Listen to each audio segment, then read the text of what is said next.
Morning, afternoon, midday, whatever we want to call it, guys. Welcome to our second part of science communication. And for this one, we're going to be looking at engaging while presenting. So we're going to go through quite a lot of different learning models and behavior changes that we can do. So about 20 minutes, and then we'll open up the conversation for lots of thoughts and questions.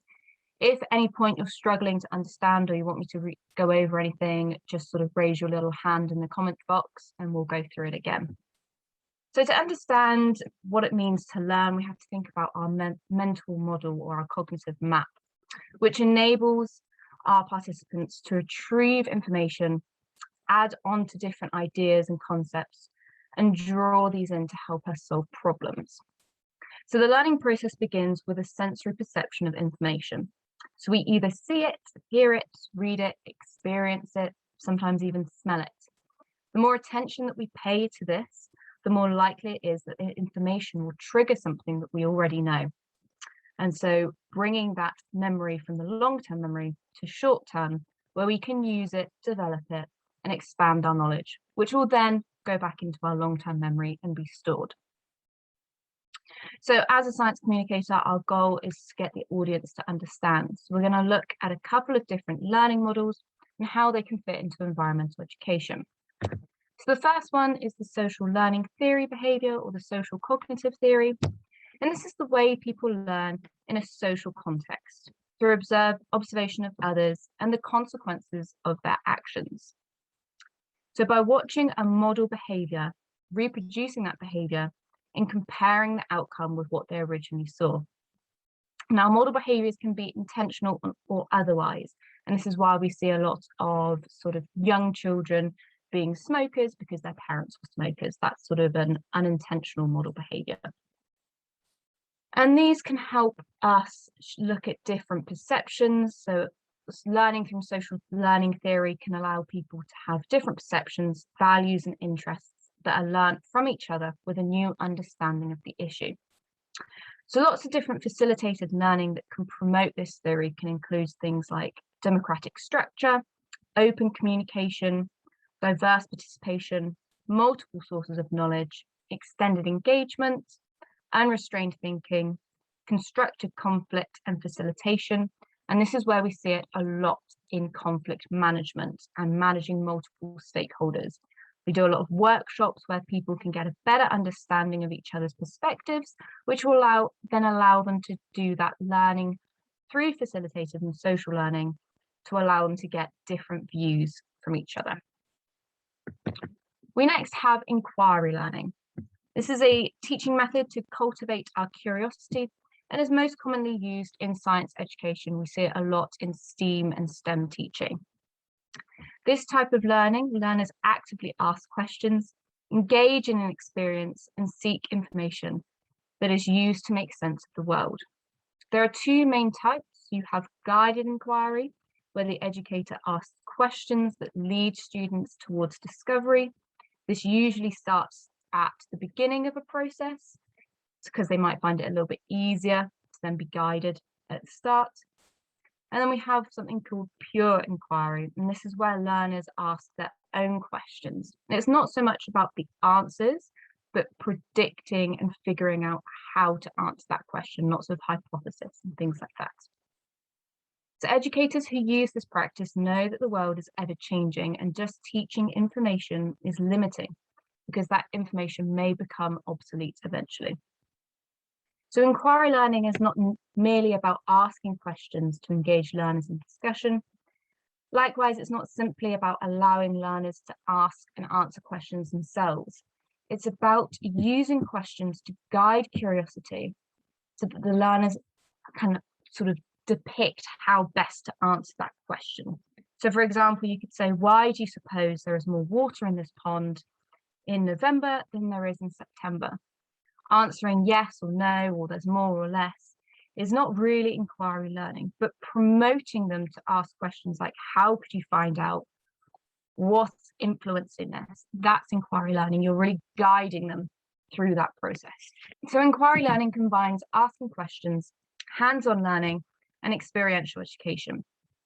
It's a structure used to engage learners in the process of pursuing their own questions. So if you look on the right, we've got our 5 E's, and this is used quite a lot in inquiry learning. So it starts off with engaging. Learners are introduced to the task, maybe some prior knowledge is assessed, and then you're trying to ask questions to spark curiosity. We then hit into the explore section, where learners are directly involved in activities or field observations to create an experience for that current concept. So questions and interactions with each other helps them to understand this new information.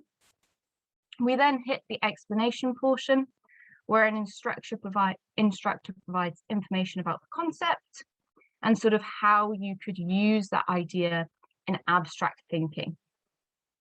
We then have the elaboration portion, where instructors challenge you to extend that understanding, use it in something new, in a different solution and situation to verify that people have actually understood the topic.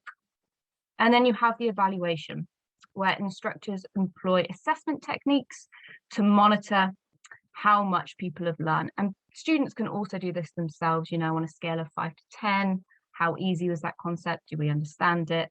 It's all about communication in that last section. We're now going to move on to probably one of my favorites, which is experiential learning. And this is by Kolb. And this is a well-known process that allows educators to guide learners through the process of learning. And there are various versions of this learning cycle, but they have 2 key elements. You've got the experience and the activity, and then the thoughtful reflection and analysis of the experience. Normally, the lesson plan consists of 4 steps to allow educators to make sure they've hit those 2 crucial elements. And it's really crucial that the educator at the start knows their aim. They know what they want the learners to gain, to identify that main concept, which can then enable you to design the experience around it and realize those concepts.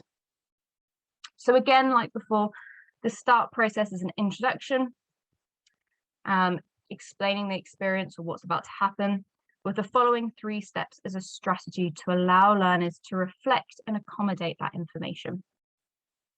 The second step is processing what's just happened, the data collected, what was observed, trying to pull it into their mental framework, like we discussed at the beginning.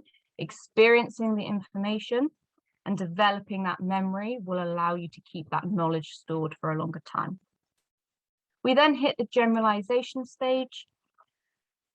The information from the experience is seen a lot, and we use a lot of teamwork for this. So worksheets being pulled, compare and contrasting findings to help make sense of the experience and feelings. And then we hit the 4th stage, which is asking the learners to apply this concept in a new situation. This makes this concept more usable and flexible in learners' mental modes. So learners are not identical, and neither is the information we're trying to give. And it makes sense to provide exposure of all the information we're giving in multiple different formats to maximize the likelihood that learners will grasp this idea. And we see this through different learning types. That's what we're going to look at next. So we have something called VARK learning styles, which is how people learn. So the first one is you have visual learners. These are people who best internalize and synthesize information when it's presented to them in a graphic depiction. A lot of the time it's in arrow charts, diagrams, not just photos and videos, which is quite, a lot of people assume that's the best way to learn for visual learners. We then hit auditory learners. These are those people in class that will sit with their arms folded over, just staring. They won't take any notes, otherwise that will break that auditory attention. And they will benefit from reading work aloud or working in groups where they can vocally sort of talk to people and express their ideas that are going on in their head. We then hit kinesthetic learners. These are these hands-on people that need to take a physically active role in their learning in order to process and achieve their best outcomes. Sometimes it's referred to as tactile learning, and these type of learners tend to struggle in conventional classrooms. So they tend to really thrive in things like PE and lab-based learning. A lot of the times you might see people with like fidget spinners or tapping pens because they need to be doing something while sat in a classroom setting. And the last one is our readers. So they show a strong preference to the written word, written information, such as a PowerPoint handout or an opportunity to synthesize really text-heavy words is really helpful to them. But bearing in mind that about 50 to 70% of the population have affinity to several learning styles. So you're normally not just one.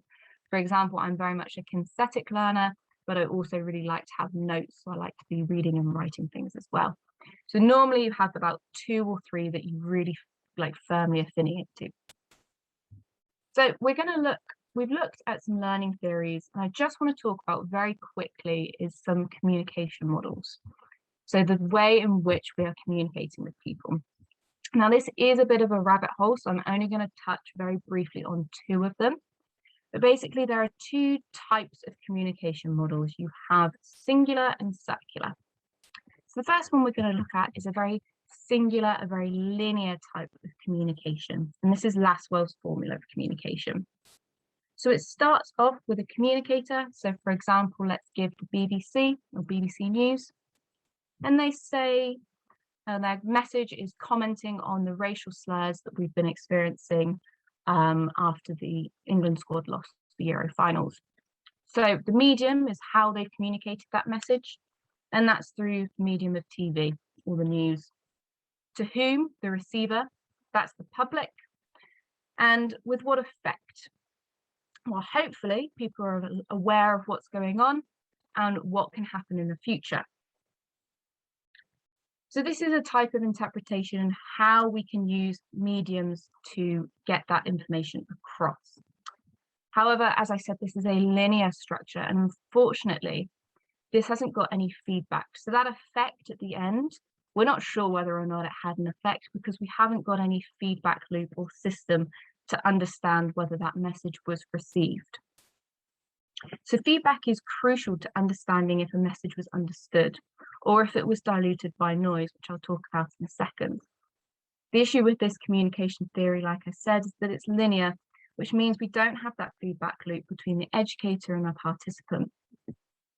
So we're now going to look at a circular theory of communication, like Scram's model, and this allows feedback and ensures the message is taken in the correct way. And this is what we're going to try and use during educational talks. This is a circular model, obviously, as you can see. And it starts off, it can either be between one person or between 2 or more people. And each person is both the sender and the receiver. So you start off with one person being the encoder who is sending the message. You have a decoder who is receiving that message, and the interpreter, which is how you're taking that message across. And both people are doing all of those jobs. So that shows that they're getting that feedback loop in. However, it is missing semantic noise here. And this is when the sender and receiver apply different meanings to the same messages. So semantic noise can be anything from like a bad signal, breaking up in a phone call, or it can be the tone in which you're applying that message. We've all had it where you get a text message and somebody's thought something different about that text when actually you didn't mean it that way. So that's the definition of semantic noise. So the advantage of a circular model is that we get feedback, and so we're understanding if that message has been understood. Again, avoiding that semantic noise is key to keeping that feedback loop going. So that is a lot of very text-heavy models that we've gone through. So I'm just going to pop them all up here, and I'll open up the conversation and we can go through different ideas, go through and talk about them again if that's easier, and also discuss how we could apply them in different settings and different situations. So from the classroom to our outdoor education talks that we're going to be giving over the summer. Thanks a lot for the presentation. A lot of really interesting concepts and really relevant concepts for communicating in sort of a real life setting.